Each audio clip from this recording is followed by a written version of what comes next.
ಎಲ್ಲರಿಗೂ ನಮಸ್ಕಾರ. ಮತ್ತೆ ನಮ್ಮ ಯೂಟ್ಯೂಬ್ ಚಾನಲ್ಗೆ ನಿಮ್ಮೆಲ್ಲರಿಗೂ ಸ್ವಾಗತ. ಇವತ್ತಿನ ಬ್ಲಾಗ್ ವರಮಹಾಲಕ್ಷ್ಮಿ ಹಬ್ಬದ ಸ್ಪೆಷಲ್ ಬ್ಲಾಗ್ ಆಗಿರುತ್ತೆ. ನಾವು ನಮ್ಮ ಮನೆಯಲ್ಲಿ ಯಾವ ರೀತಿ ವರಮಹಾಲಕ್ಷ್ಮಿ ಹಬ್ಬ ಮಾಡಿದ್ವಿ, ಹಾಗೆ ದೇವ್ರನ್ನ ಯಾವ ರೀತಿ ಕೂರಿಸಿದ್ವಿ, ಹಾಗೆ ಪೂಜೆಗಳನ್ನ ಯಾವ ರೀತಿ ಮಾಡಿದ್ವಿ ಅನ್ನೋದನ್ನ ಈ ಬ್ಲಾಗಲ್ಲಿ ನಾನು ನಿಮಗೆ ಶೇರ್ ಮಾಡ್ಕೊಳ್ತೀನಿ. ಮೊದಲನೇದಾಗಿ ನಾವು ವರಮಹಾಲಕ್ಷ್ಮಿ ಹಬ್ಬ ಅಂತ ಬಂದ ಹಬ್ಬ ಇನ್ನೇನು ಹತ್ರ ಬರ್ತಾ ಇದೆ ಅಂದಾಗಲಿ ಫುಲ್ ಪ್ರಿಪೇರ್ ಆಗಿಬಿಡ್ತೀವಿ. ಅಂದರೆ ಫಸ್ಟು ಬ್ಯಾಕ್ಗ್ರೌಂಡ್ ಡೆಕೋರೇಷನ್ಸು, ಮತ್ತು ದೇವರಿಗೆ ಸೀರೆ, ಆಮೇಲೆ ಯಾವ ರೀತಿ ಪೂಜೆಗಳನ್ನ ಮಾಡಬೇಕು, ಆಮೇಲೆ ದೇವರಿಗೆ ಯಾವ ರೀತಿ ತಿಂಡಿಗಳನ್ನ ಹಣ್ಣುಗಳನ್ನ ಯಾವ ರೀತಿ ತುಂಬಬೇಕು ಅಂತ ನಾವು 1 ತಿಂಗಳು ಇಲ್ಲ 2 ತಿಂಗಳು ಮುಂಚೆನೇ ಪ್ಲ್ಯಾನ್ ಮಾಡ್ಕೊಳ್ತೀವಿ. ಮೊದಲನೇದಾಗಿ ಹೇಳಬೇಕು ಅಂದರೆ ಫಸ್ಟು ಪ್ರಿಯಾರಿಟಿ ಬರೋದೇ ಬ್ಯಾಕ್ಗ್ರೌಂಡ್ ಡೆಕೋರೇಷನ್ಸ್ಗೆ. ಅಂದರೆ ದೇವ್ರನ್ನ ಕೂರಿಸ್ತೀವಿ, ಕೂರಿಸೋ ತಕ್ಕ ಹಾಗೆ ಬ್ಯಾಕ್ಗ್ರೌಂಡು ಕೂಡ ಚೆನ್ನಾಗಿ ಕಾಣಬೇಕು. ದೇವಿ ಎದ್ದು ಬರೋ ಥರ ದೇವಿ ಕಳೆ ತುಂಬಾ ಬ್ಯಾಕ್ಗ್ರೌಂಡಿಂದ ಕಾಣಿಸ್ಬೇಕು ಅನ್ನೋದು ನಮ್ಮ ಥಾಟ್ ಇರುತ್ತೆ. ಆದ ಕಾರಣ ನಾವು ಯಾವಾಗಲೂ ಅಷ್ಟೇ ಬ್ಯಾಕ್ಗ್ರೌಂಡ್ ಡೆಕೋರೇಷನ್ಸ್ಗೆ ಫಸ್ಟ್ ಪ್ರಿಯಾರಿಟಿ ಕೊಡ್ತೀವಿ. ಅದಕ್ಕಾಗಿ ನಾವು 2 ತಿಂಗಳು ಮುಂಚೆಯಿಂದನೇ ಎಲ್ಲ ಪ್ರಿಪೇರ್ ಮಾಡ್ಕೊಳ್ತೀವಿ. ಈ ರೀತಿ ಮಾಡಬೇಕು, ಈ ರೀತಿ ವಸ್ತುಗಳನ್ನ ಯೂಸ್ ಮಾಡಬೇಕು. ಅಂದರೆ ಫಸ್ಟ್ ಆಫ್ ಆಲ್ ನಾವು ಪ್ಲ್ಯಾಸ್ಟಿಕ್ಕಲ್ಲಿ ಯಾವುದೇ ರೀತಿ ಬ್ಯಾಕ್ಗ್ರೌಂಡ್ ಡೆಕೋರೇಷನ್ಸ್ನ ಮಾಡೋದೇ ಇಲ್ಲ. ಮನೇಲಿ ಇರೋವಂತಹ ಯಾವುದಾದ್ರೂ ವಸ್ತುಗಳಿಂದ ಮಾಡ್ತೀವಿ. ಫಸ್ಟ್ ಇಯರು ನಾವು ಬಾಳೆ ಎಲೆಯಲ್ಲಿ ಮಾಡಿದ್ವಿ, ಆಮೇಲೆ ವೀಳ್ಯದೆಲೆಯಲ್ಲಿ ಮಾಡಿದ್ವಿ.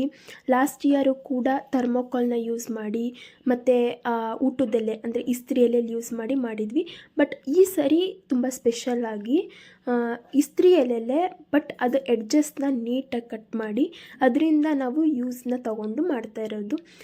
ನಾವು ಬ್ಯಾಕ್ಗ್ರೌಂಡ್ಗೆ ಅಂತಲೇ ಸಪ್ರೇಟಾಗಿ ಅದ್ರ ಸೈಜಿಗೆ ತಕ್ಕಂಗೆ ನಾವು ವುಡ್ನ ಕಟ್ ಮಾಡಿಸಿದ್ವಿ.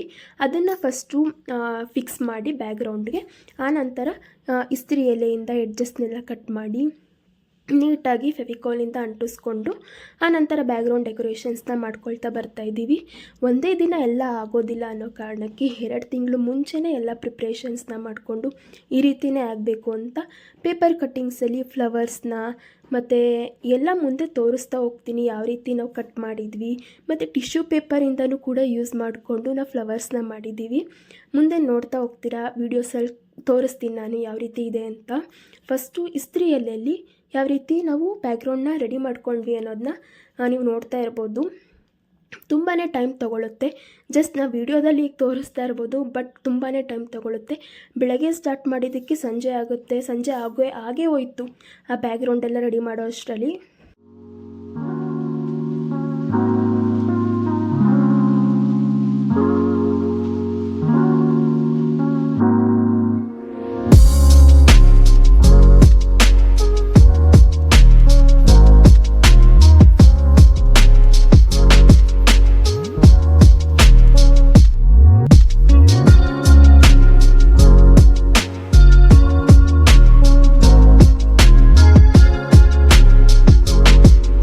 ಮತ್ತು ನಾನು ಈ ವ್ಲಾಗ್ನ ಲೇಟಾಗಿ ಅಪ್ಲೋಡ್ ಮಾಡ್ತಾಯಿದ್ದೀನಿ, ಯಾಕಂದರೆ ಆಲ್ಮೋಸ್ಟ್ 2 ವಾರನೇ ಆಯಿತು ವರಮಹಾಲಕ್ಷ್ಮಿ ಹಬ್ಬ ಆಗಿ.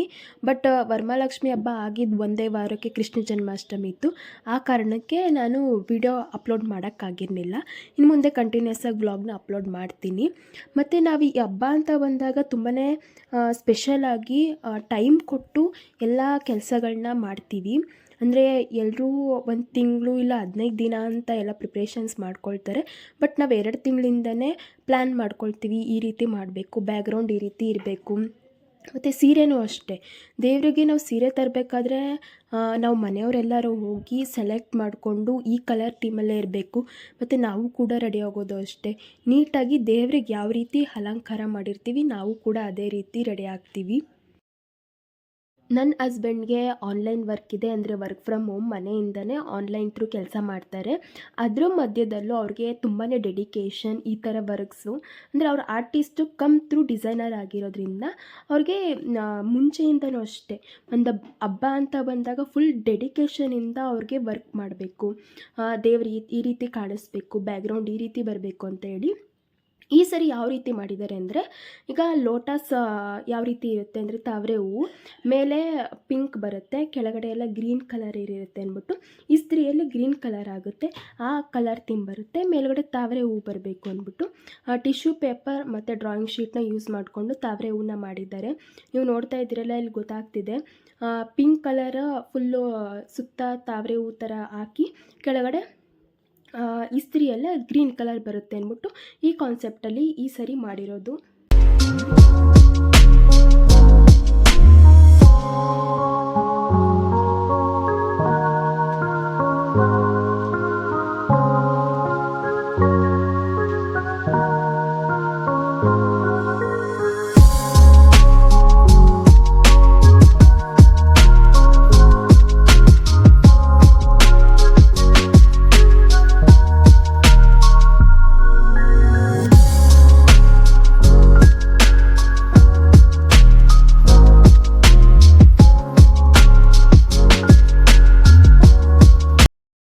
ಮತ್ತು ಮೇಲ್ಗಡೆ ಏನು ಫ್ಲವರ್ಸ್ನ ಸ್ಟಿಕ್ ಆನ್ ಮಾಡ್ತಾ ಇದ್ದಾರೆ ಅದನ್ನೆಲ್ಲ ಪೂರ್ತಿ ಕಂಪ್ಲೀಟಾಗಿ ಟಿಶ್ಯೂ ಪೇಪರಿಂದನೇ ಯೂಸ್ ಮಾಡಿರೋದು. ಫಸ್ಟು ಟಿಶ್ಯೂ ಪೇಪರ್ ಮೇಲೆ ವಾಟರ್ನ ಅಪ್ಲೈ ಮಾಡಿ ನಾವು ಬ್ಯಾಕ್ಗ್ರೌಂಡ್ಗೆ ಯಾವ ಕಲರ್ ಥೀಮಲ್ಲಿ ಡೆಕೋರ್ ಮಾಡ್ತೀವಿ ಅಂದ್ಕೊಂಡು ಆ ಕಲರಲ್ಲಿ ಟಿಶ್ಯೂ ಪೇಪರ್ ಮೇಲೆ ವಾಟರ್ನ ಹಾಕಿ ಅದ್ರ ತಕ್ಕಂಗೆ ಕಲರ್ನ ಅಪ್ಲೈ ಮಾಡಿದ್ದಾರೆ. ಕಲರೆಲ್ಲ ಅಪ್ಲೈ ಆದಮೇಲೆ ಫುಲ್ ಡ್ರೈ ಮಾಡಬೇಕು. ಡ್ರೈ ಆಗೋದಕ್ಕೆ ಆಗುತ್ತೆ 2 ದಿನ ಆಗುತ್ತೆ. 2 ದಿನ ಆದಮೇಲೆ ಕಂಪ್ಲೀಟಾಗಿ ಡ್ರೈ ಎಲ್ಲ ಆದಮೇಲೆ ನಾವು ಯಾವ ಶೇಪಲ್ಲಿ ಬೇಕೋ ಫ್ಲವರ್ಸು ಆ ಶೇಪಲ್ಲಿ ತಗೊಂಡು ನೀಟಾಗಿ ಟಿಶ್ಯೂಯಿಂದ ಫ್ಲವರ್ನ ಡೆಕೋರ್ ಮಾಡ್ತೀವಿ. ಅಲ್ಲಿ ಫ್ಲವರ್ಸ್ ಎಲ್ಲ ಡೆಕೋರೇಷನ್ ಆಯಿತು. ಮತ್ತು ಇಲ್ಲಿ ಅಂದರೆ ಇಸ್ತ್ರಿ ಎಲೆ ಮೇಲೆ ಪ್ಲೇನ್ ಆಗಿರಬಾರ್ದು, ನೀಟಾಗಿ ಫ್ಲವರ್ಸಿಂದ ದೇವಿ ಚೆನ್ನಾಗಿ ಕಾಣಬೇಕು ಅಂತ ಲೋಟಸ್ನ ಮಾಡ್ಕೊಂಡ್ವಿ. ಲೋಟಸ್ ಆದಮೇಲೆ ಅದ್ರ ಮೇಲ್ಗಡೆ ಸ್ಟೆಪ್ಪಲ್ಲಿ ಎಲಿಫೆಂಟ್ ಬರುತ್ತೆ, ಅದ್ರ ಮೇಲ್ಗಡೆ ಸ್ಟೆಪ್ಪಲ್ಲಿ ಲೀಫ್ ಬರುತ್ತೆ. ಈ ರೀತಿ ಪ್ಲ್ಯಾನ್ನ ಮಾಡಿಕೊಂಡು ಫಸ್ಟು ನಾವು ದೇವರಿಗೆ ಯಾವ ರೀತಿ ಇನ್ಫ್ಲುಯೆನ್ಸ್ ಅಂದರೆ ಫೋಟೋ ನೋಡ್ಬಿಟ್ಟು ಯಾವ ರೀತಿ ಇನ್ಫ್ಲುಯೆನ್ಸ್ ತೊಗೊಂಡ್ವಿ ಅಂದರೆ ದೇವಿಗೆ ತಾವರೆ ಹೂವು ಇಷ್ಟ. ಮತ್ತು ತಾವರೆ ಹೂವು ಮತ್ತು ದೇವಿ right and left side elephant ಬರುತ್ತೆ. ಆ ಕಾರಣಕ್ಕೆ ತಾವರೆ ಹೂವು ಏನಿದೆ ನಾವು ಮೇಲ್ಗಡೆ ಸ್ಟಿಕ್ ಆನ್ ಮಾಡಿದ್ದೀವಿ ಆ ಪೊಸಿಷನಲ್ಲಿ ದೇವರು ಬರುತ್ತೆ. ಮತ್ತು ದೇವರು ಲೆಫ್ಟ್ ಮತ್ತು ರೈಟ್ ಸೈಡು ತಾವರೆ ಹೂವು ಅಂದರೆ ಹೂ ಬರುತ್ತೆ ಮತ್ತು ಎಲಿಫೆಂಟ್ಸ್ ಎಲ್ಲ ಬರುತ್ತೆ ಅಂತ ಈ ಕಾರಣಕ್ಕೆ ಈ ಥರ ಇನ್ಫ್ಲುಯೆನ್ಸ್ನ ತಗೊಂಡು ನಾವು ಪ್ಲ್ಯಾನ್ ಮಾಡಿರೋದು.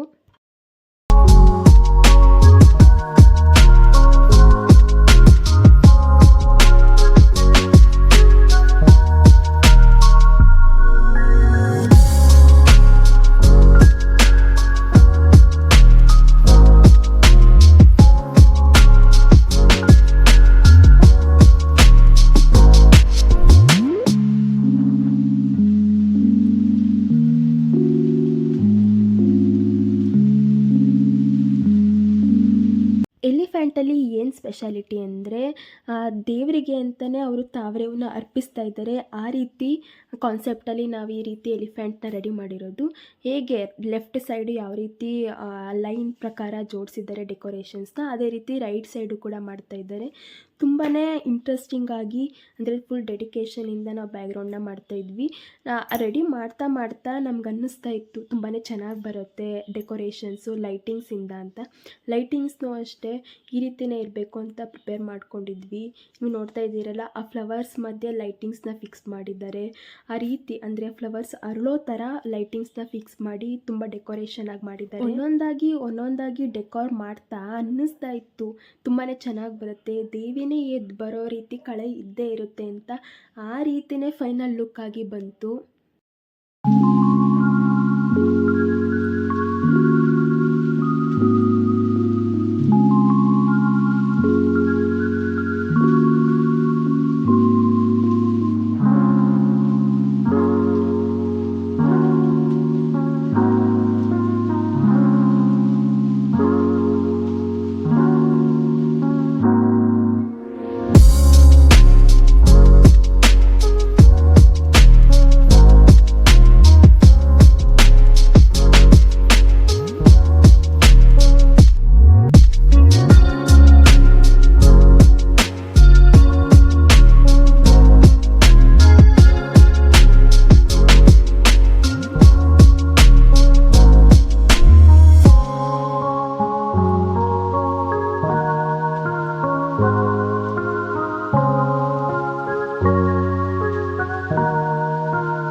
ಸಿಂಪಲ್ಲಾಗಿ ಎಲ್ಲ ಡೆಕೋರೇಷನ್ಸ್ ಎಲ್ಲ ಆಯಿತು, ಲೈಟಿಂಗ್ಸ್ ಎಲ್ಲ ಅರೇಂಜ್ ಮಾಡಿದ್ರು. ಸಂಜೆನೇ ಆಗೋಯಿತು, ನಾನು ಹೇಳ್ದಾಗೆ ಸ್ಟಾರ್ಟಿಂಗು ಸಂಜೆನೇ ಆಗೋಯಿತು ಎಲ್ಲ ಡೆಕೋರೇಷನ್ಸ್ ಎಲ್ಲ ಮಾಡಿ ಮುಗಿಸೋ ಅಷ್ಟರಲ್ಲಿ. ಆ ಡೆಕೋರೇಷನ್ ನೋಡ್ತಾ ಇದ್ದಾಗಲೇ ದೇವಿ ಈಗಲೇ ಎದ್ದು ಬರೋ ರೀತಿ ಕಾಣಿಸ್ತಾ ಇತ್ತು. ಅಷ್ಟು ಬ್ಯೂಟಿಫುಲ್ಲಾಗಿ ಅಷ್ಟು ಚೆನ್ನಾಗಿತ್ತು. ಎಲ್ಲ ರೆಡಿ ಮಾಡ್ಕೊಂಡ್ವಿ. ಎಲ್ಲ ರೆಡಿ ಆದಮೇಲೆ ನೆಕ್ಸ್ಟು ದೇವಿ ಪ್ರತಿಷ್ಠಾಪನೆ ಮಾಡೋ ಟೈಮ್ ಬಂದೇ ಬಿಡ್ತು. ಬಟ್ ನಾನು ಆ ವಿಡಿಯೋ ಕ್ಲಿಪ್ಪಿಂಗ್ನ ಇಲ್ಲಿ ಹ್ಯಾಡ್ ಮಾಡಿಲ್ಲ, ಯಾಕಂದರೆ ನಾವು ದೇವಿ ಪ್ರತಿಷ್ಠಾಪನೆ ಮಾಡಬೇಕಾದ್ರೆ ನಾವು 3 ಜನನೂ ಇನ್ವಾಲ್ವ್ ತೊಗೊಂಡು ದೇವಿಗೆ ಅಲಂಕಾರ ಮಾಡ್ತೀವಿ. ಮತ್ತು ದೇವಿಗೆ ಸೀರೆ ಉಡಿಸೋದು, ಮತ್ತು ಅಲಂಕಾರ ಮಾಡೋದು, ಒಡವೆ ಹಾಕೋದು, ಇದನ್ನೆಲ್ಲ ಮಾಡೋ ಗಡಿಬಿಡಿಲಿ ನಾನು ವಿಡಿಯೋ ಕ್ಲಿಪ್ಪಿಂಗ್ನ ತಗೊಳ್ಳೋಕ್ಕಾಗಲಿಲ್ಲ. ಬಟ್ ವೆರಿ ಸಾರಿ, ಈ ಸರಿ ಆದ ಹಾಗೆ ನೆಕ್ಸ್ಟ್ ಟೈಮ್ ಈ ಥರ ಆಗೋದಿಲ್ಲ. ನೆಕ್ಸ್ಟು ಏನೇ ವೀಡಿಯೋಸ್ ಇದ್ರೂ, ಅಂದರೆ ಏನೇ ಸ್ಪೆಷಲ್ ಮೂಮೆಂಟ್ಸ್ ಇದ್ರೂ ನಿಮ್ಮ ಜೊತೆ ನಾನು ಶೇರ್ ಮಾಡೇ ಮಾಡ್ತೀನಿ. ದೇವಿ ಪ್ರತಿಷ್ಠಾಪನೆ ಎಲ್ಲ ಆದಮೇಲೆ ಹೂವುಗಳಿಂದ ದೇವಿನ ಅಲಂಕಾರ ಮಾಡಿದ್ವಿ. ಅದಾದಮೇಲೆ ಮನೆಯಲ್ಲಿಯೇ ಪ್ರಿಪೇರ್ ಮಾಡಿರೋ ಸಿಹಿ ಮತ್ತು ಖಾರ ತಿನಿಸುಗಳನ್ನ ಅರ್ಪಿಸಿ, ಅದಾದಮೇಲೆ ಹಣ್ಣುಗಳನ್ನ ಅರ್ಪಿಸಿದ್ವಿ.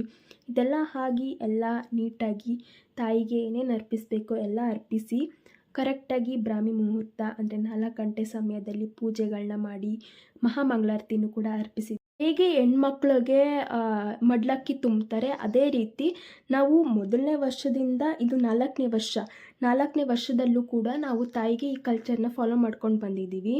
ತಾಯಿಗೆ ಮಡ್ಲಕ್ಕಿನ ತುಂಬ್ತೀವಿ. ಈ ಥರ ಸ್ಯಾರಿನ ಇಟ್ಟು ಮಡ್ಲಕ್ಕಿ ಥರ ತಾಯಿಗೆ ಅರ್ಪಿಸ್ತೀವಿ. ಈ ಸ್ಯಾರಿ ನಾವು ನೆಕ್ಸ್ಟ್ ಡೇ ತಾಯಿಗೆ ಉಡಿಸ್ತೀವಿ. ಯಾವಾಗಲೂ ಅಷ್ಟೇ ನಾವು ಈ ಕಲ್ಚರ್ನ ಫಾಲೋ ಮಾಡ್ಕೊಂಡು ಬಂದಿದ್ದೀವಿ. ಫಸ್ಟ್ ಡೇ ತಾಯಿಗೆ ತಂದಿರೋ ಸೀರೆ, ಸೆಕೆಂಡ್ ಡೇ ಮಡ್ಲಕ್ಕಿಗೆ ಅಂತ ತಂದಿರೋ ಸೀರೆನ ನಾವು ತಾಯಿಗೆ ಅರ್ಪಿಸ್ತೀವಿ. ದೇವಿಯ ಬಲಗಡೆ ಮತ್ತು ಎಡಗಡೆ ಏನು ಸ್ಯಾರಿ ಕವರ್ಸ್ ಇದೆ ಅದೊಂದು ಸ್ಪೆಷಾಲಿಟಿ. ಏನು ಅಂದರೆ ನಮ್ಮ ಅತ್ತೆ ಒಂದು ಸಂಕಲ್ಪ ಮಾಡ್ಕೊಂಡಿದ್ರು, ಅಂದರೆ ಮದುವೆ ಶುಭ ಕಾರ್ಯ ಎಲ್ಲ ಒಳ್ಳೆ ರೀತಿ ಆದರೆ ಈ ಹಬ್ಬದ ದಿನ ಅಂದರೆ ವರಮಹಾಲಕ್ಷ್ಮಿ ಹಬ್ಬದ ದಿನ ಮುತ್ತೈದೆಯರಿಗೆ 26 ಜನ ಮುತ್ತೈದೆಯರಿಗೆ ಬಾಗಿನ ಮೂಲಕ ಸೀರೆಯನ್ನು ಅವರಿಗೆ ಕೊಡ್ತೀನಿ ಅಂತ ಸಂಕಲ್ಪ ಮಾಡ್ಕೊಂಡಿದ್ರು. ಅದೇ ರೀತಿ ಎಲ್ಲ ಒಳ್ಳೆಯದಾಗಿರೋದ್ರಿಂದ ಈ ಹಬ್ಬದ ದಿನ ಈ ರೀತಿ ಸ್ಯಾರಿನ ಗಿಫ್ಟಾಗಿ ಕೊಟ್ಟಿದ್ದಾರೆ, ಅಂದರೆ ಸಂಕಲ್ಪ ಮಾಡ್ಕೊಂಡಿರೋದನ್ನ ತೀರಿಸಿದ್ದಾರೆ. ಇನ್ನೊಂದು ಸ್ಪೆಷಲ್ ಮೂಮೆಂಟ್ ಈ ವರ್ಷ ನಮಗೆ ತುಂಬಾ ಖುಷಿ ಆಯಿತು. ಏನಪ್ಪ ಅಂದರೆ ಪ್ರತಿ ವರ್ಷ ನಾವು ಈ ಹಬ್ಬದ ಸ್ಪೆಷಲಾಗಿ ಸಿಲ್ವರ್ನ ಪರ್ಚೇಸ್ ಮಾಡ್ತಾಯಿದ್ವಿ. ಬಟ್ ಅದೇ ಸಿಲ್ವರು ಈ ಸರಿ ಗಿಫ್ಟಾಗಿ ಬಂದಿದೆ, ಅದು ತುಂಬಾ ಖುಷಿ ಆಯಿತು. ಒಟ್ಟಿನಲ್ಲಿ ಈ ವರ್ಷ ತುಂಬಾ ಗ್ರ್ಯಾಂಡಾಗಿ ಮತ್ತು ಸ್ಪೆಷಲಾಗಿ ನಾವು ದೇವರಿಗೆ ಪೂಜೆಗಳನ್ನ ಸಲ್ಲಿಸಿದ್ವಿ. ಖುಷಿಯಾಯಿತು, ಅಂದರೆ ಈ ಥರ ಗಿಫ್ಟ್ ಮೂಲಕ ಸಿಲ್ವರ್ ಬಂದು ಸೇರಿದೆ ಮತ್ತು ಮುತ್ತೈದೆಯರು ಎಲ್ರಿಗೂ ಈ ರೀತಿ ಬಾಗಿನ ರೂಪದಲ್ಲಿ ಸಂಕಲ್ಪನ ತೀರಿಸಿದ್ದಾರೆ ಅನ್ನೋದು ತುಂಬಾ ಖುಷಿಯಾಯಿತು. ಹಾಗೆ ಇನ್ನೊಂದು ವಿಚಾರ ಏನು ಅಂದರೆ ಪ್ರತಿ ತಿಂಗಳು ಅಂದರೆ ನನ್ನ ಹಸ್ಬೆಂಡ್ಗೆ ಸ್ಯಾಲ್ರಿ ಲೇಟಾಗೆ ಬರ್ತಾಯಿತ್ತು. ಬಟ್ ಈ ಸರಿ ಒಂದು ಮಿರಾಕಲೇ ಅನ್ಕೋಬೋದು, ಬೇಗ ಬಂದಿದೆ. ಅದು ತುಂಬಾ ಖುಷಿ ವಿಚಾರ. ಎಷ್ಟೊಂದು ಸ್ಪೆಷಲ್ ಮೂಮೆಂಟ್ಸು ಈ ಥರ ಶೇರ್ ಮಾಡ್ಕೊಳ್ತಾ ಇದ್ದರೆ, ಅಂದರೆ ನಾವು ಅರ್ಥ ಮಾಡ್ಕೋಬೇಕು, ದೇವರು ಎಲ್ಲೂ ಇಲ್ಲ, ನಮ್ಮೊಳಗೆ ಇದ್ದಾರೆ, ನಮ್ಮ ಒಳ್ಳೆತನದಲ್ಲಿದ್ದಾರೆ ಅನ್ನೋದನ್ನ. ಇವತ್ತಿಗೆ ಈ ವ್ಲಾಗ್ನ ಇಲ್ಲಿಗೆ ಎಂಡ್ ಮಾಡ್ತಾಯಿದ್ದೀನಿ. ಮತ್ತೆ ಹೊಸ ಕಂಟೆಂಟ್ ಮೂಲಕ ಮುಂದಿನ ವೀಡಿಯೋದಲ್ಲಿ ನಾನು ನಿಮಗೆ ಸಿಗ್ತೀನಿ.